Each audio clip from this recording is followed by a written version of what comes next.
Bonjour, bienvenue à cette 11e session consacrée à la trésorerie. Nous verrons comment l'on calcule la capacité d'autofinancement d'une entreprise, la CAF, et comment on élabore le tableau de flux de trésorerie, appelé autrement cash flow statement. Afin d'illustrer le calcul de la trésorerie dans une entreprise, je vais prendre un exemple. Nous avons une entreprise lambda qui a un compte de résultat, avec des ventes, des achats, et nous voyons que nous pouvons calculer le bénéfice de cette entreprise en faisant les produits moins les charges, les ventes moins les achats, moins les frais, moins les DAP, et on trouve un bénéfice de 100. Si maintenant je prenais comme hypothèse un paiement au comptant de mes produits et de mes charges, c'est-à-dire que j'encaisse au comptant mes ventes et je dépense au comptant toutes mes charges. Quand je dis toutes mes charges, évidemment, les DAP ne sont pas concernés puisque ce sont des charges calculées, on ne les paye pas. Et vous allez voir que c'est une économie virtuelle que l'on constitue. Donc nous avons 300 d'encaissement de vente, 50 et 130 de dépenses de charges. Si je fais la différence, 300 moins 180 égale 120. 120, ce chiffre, c'est la trésorerie que générerait l'entreprise s'il n'y avait pas de décalage de paiement. Eh bien, c'est la définition de la capacité d'autofinancement d'une entreprise. C'est la définition simplifiée, évidemment, puisqu'il y a des reprises sur amortissement, enfin c'est plus complexe que ça, mais j'ai pris quelque chose de simple exprès.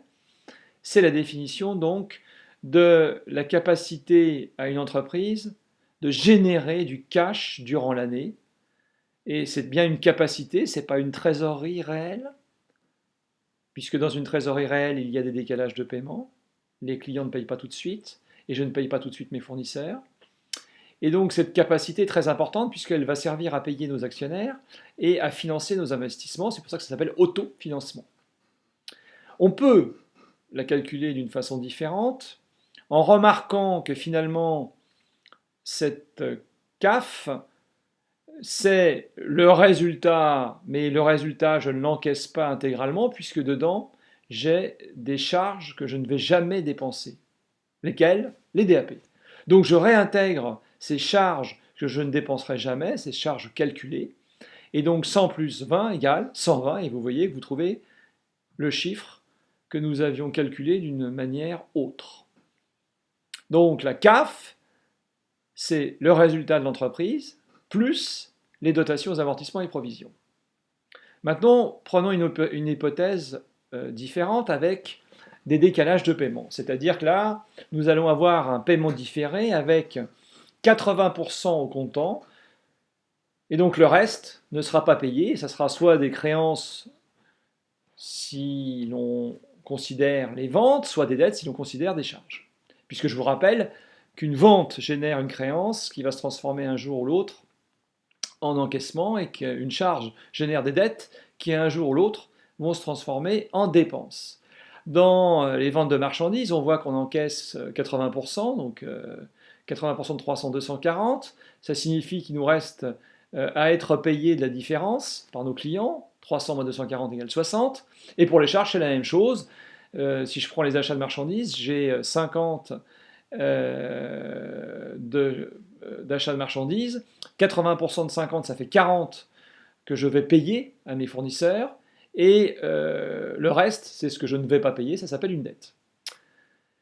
Si maintenant je calculais quelle était ma réelle trésorerie avec ces décalages de paiement, je ferais 240 moins 40 moins 104.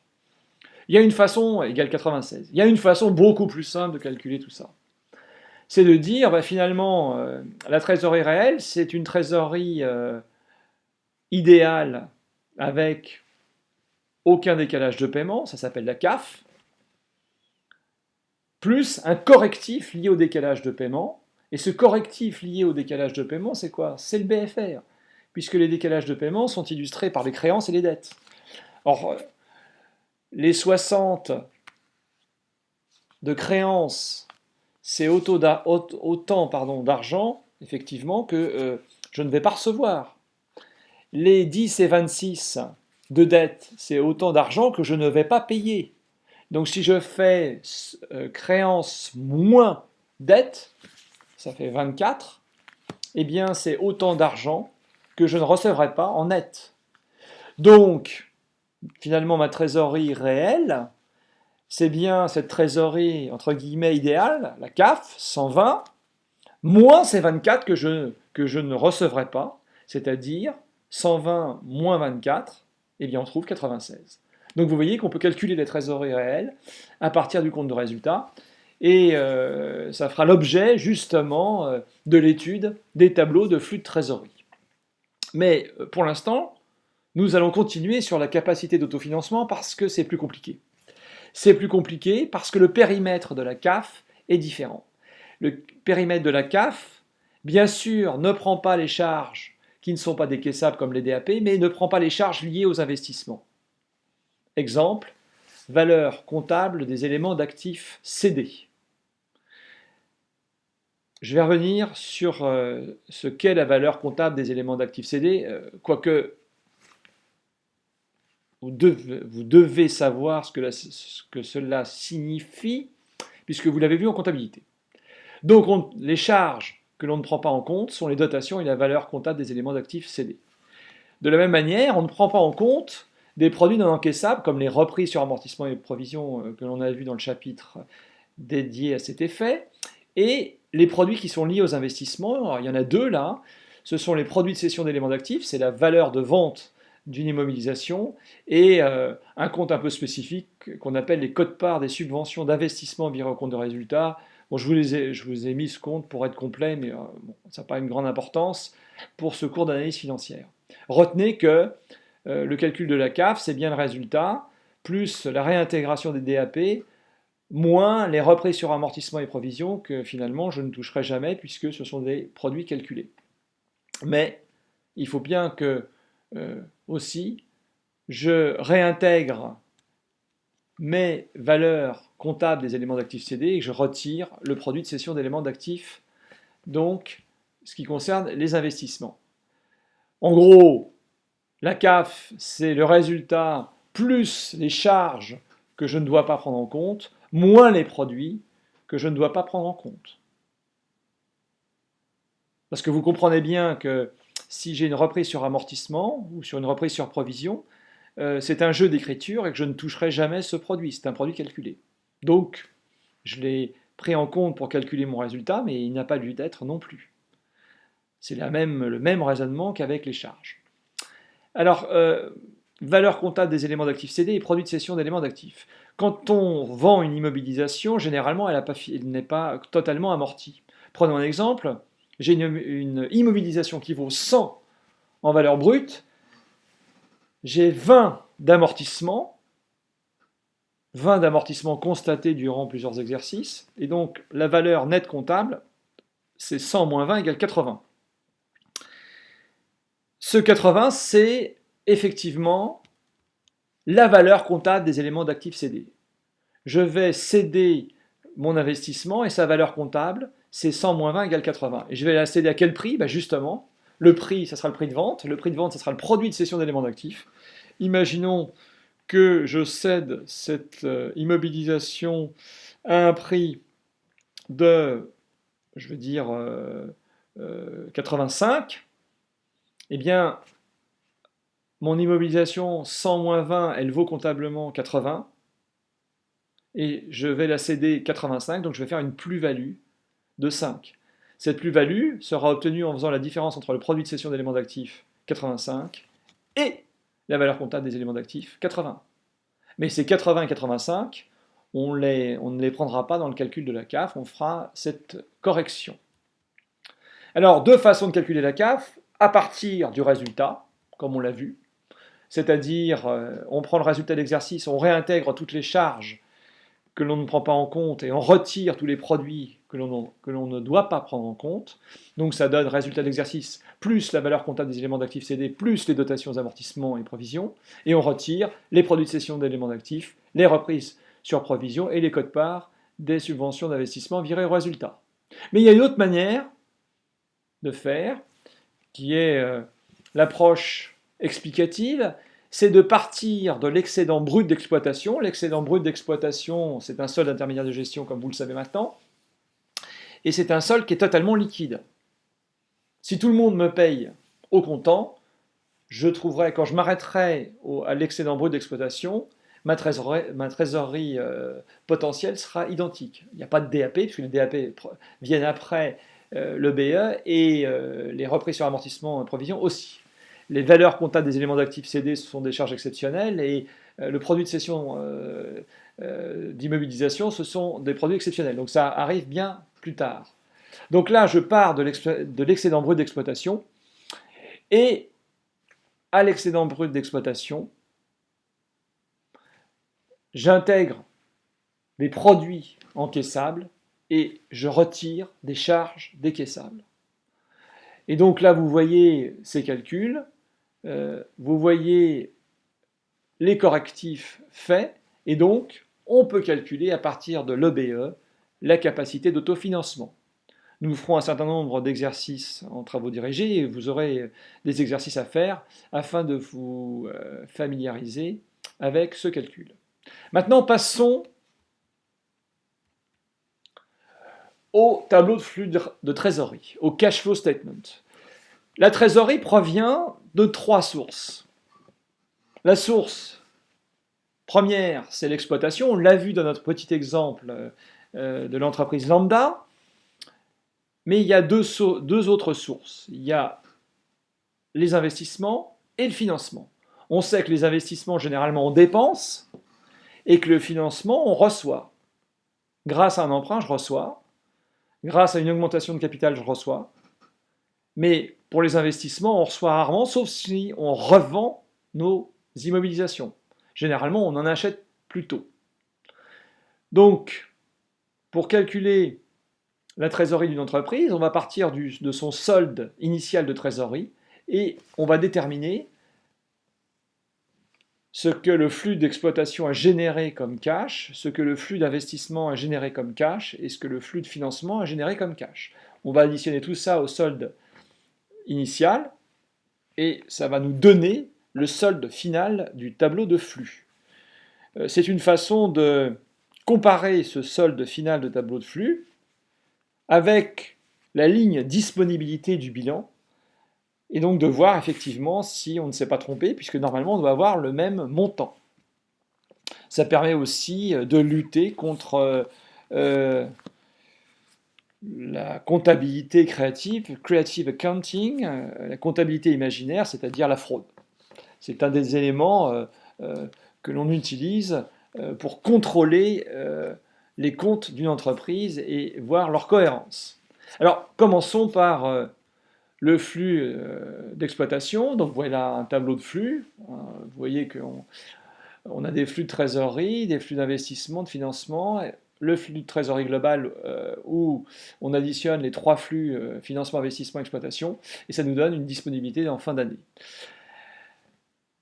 Je passe au flux d'exploitation. Alors on l'a vu finalement, puisqu'on sait que c'est le résultat plus les DAP, moins la variation du besoin en fonds de roulement, et ça donne notre flux d'exploitation. On l'a vu dans notre exemple. Donc là, nous n'avons pas trop de commentaires à donner, puisque nous avons expliqué le calcul du flux d'exploitation.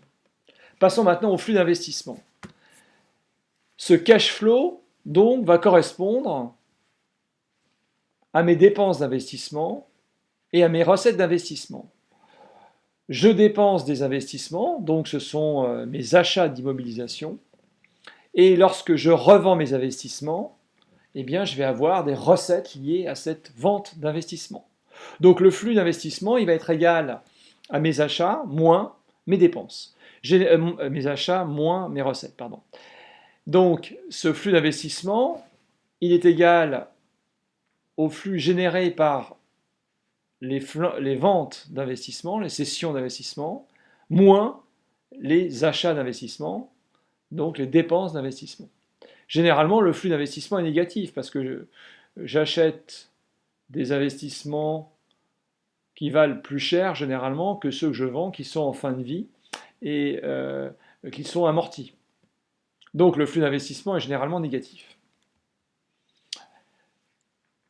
Le flux de financement, bah là, pas de difficulté non plus. Euh, il correspond finalement aux ressources de l'entreprise. Grâce à une augmentation de capital, je vais avoir un flux de financement. Grâce à un emprunt, je vais avoir un flux de financement. Donc il va y avoir une partie recette, entrée de trésorerie qui proviennent de l'augmentation des ressources, c'est-à-dire un emprunt nouveau et ou une augmentation de capital. En revanche, je vais avoir quelques dépenses. Les dépenses, elles vont être très simples. Je vais verser des dividendes à mes actionnaires, c'est une dépense, et je vais rembourser mes emprunts durant l'année. En tout cas, une partie, hein. Donc, je vais rembourser mes mensualités d'emprunt durant l'année, et donc ce flux de financement tiendra compte de cette différence. Et lorsque nous ferons la somme de tous nos flux, eh bien, nous aurons nos disponibilités issues de l'année. Nous aurons le cash généré par l'année. Et si nous additionnons ce cash généré par l'année au solde de début de l'année de trésorerie, nous trouverons le solde final de trésorerie, c'est-à-dire le solde de fin d'année de notre trésorerie, nos disponibilités, que nous pourrons comparer à celles inscrites au bilan. Alors le tableau de flux est important parce qu'il permet de voir la variation de la trésorerie, non pas la variation de la trésorerie qu'il y a au bilan, mais l'origine de la trésorerie. C'est un peu comme le tableau des soldes intermédiaires de gestion qui calcule des résultats intermédiaires pour pouvoir commenter le résultat net comptable. Là, on a à peu près la même démarche avec l'origine des fonds. Est-ce que c'est l'exploitation qui génère du cash? Est-ce que c'est l'augmentation de capital, donc le financement qui génère du cash? Ou est-ce que ce sont les investissements qui génèrent du cash parce que j'ai vendu un certain nombre d'investissements? Donc ça nous donne l'origine de la trésorerie. Et ça nous permet effectivement d'établir une analyse financière plus fine. L'intérêt aussi, c'est de comparer les variations de trésorerie successives avec les variations de BFR successifs, avec les variations de chiffre d'affaires successifs. Puisqu'on sait que généralement le BFR suit tant bien que mal le chiffre d'affaires, la trésorerie n'est que la conséquence de cet écart entre l'évolution du chiffre d'affaires et l'évolution du BFR. Puisque quelquefois, le BFR n'est pas corrélé, et lorsque nous sommes dans une situation de croissance forte, nous constatons un BFR qui augmente beaucoup plus vite que le chiffre d'affaires, ce qui génère bien sûr une crise de trésorerie. Je rappelle que le cash flow issu de l'exploitation, donc de l'activité courante dans l'entreprise, c'est le résultat plus les DAP moins la variation du BFR. Si la variation du BFR bondit, eh bien ça diminue mon cash flow généré par mon exploitation. Donc on surveille tout précisément la variation du BFR pour pouvoir comprendre et pouvoir anticiper la variation des cash flows générés par l'exploitation. Et donc c'est un élément très très important dans l'analyse financière. Alors on parle aussi d'un autre cash flow qui s'appelle le free cash flow. Juste une petite remarque, le free cash flow, c'est un résultat auquel, donc c'est un cash flow opérationnel auquel on enlève simplement nos dépenses d'investissement. Alors il y a une formule bien précise où on ne prend pas en compte le résultat net comptable, mais simplement le résultat issu de l'exploitation. Et ce résultat, bien sûr, est touché par l'impôt sur les sociétés. J'ai fait hors fiscalité, je n'ai pas intégré la fiscalité dans le cours d'analyse financière par souci de simplification. Mais donc on a un résultat d'exploitation par 1 moins le taux d'impôt sur les sociétés, plus les DAP moins les RAP. Vous voyez, ça ressemble moins la variation du BFR, ça ressemble effectivement au cash flow provenant de l'exploitation d'entreprise, et je retire les dépenses d'investissement, la variation donc, du cash flow d'investissement, ça me donne le free cash flow. Une fois que j'aurai payé mes investissements, une fois, donc grâce au cash flow opérationnel donc d'exploitation, une fois que j'aurai payé mes investissements, moins variation des investissements, que me restera-t-il? Eh bien, il me restera de l'argent, suffisamment ou pas, pour payer mes actionnaires. C'est pour ça que le free cash flow est un élément clé déterminant pour l'analyse des flux de trésorerie. Voilà, je vous remercie. Et puis nous allons terminer par une 12e session qui sera consacrée, peut-être une 13e, je ne sais pas, selon le temps, qui sera consacrée à l'analyse, à la méthodologie d'analyse financière. Voilà, je vous remercie, à bientôt.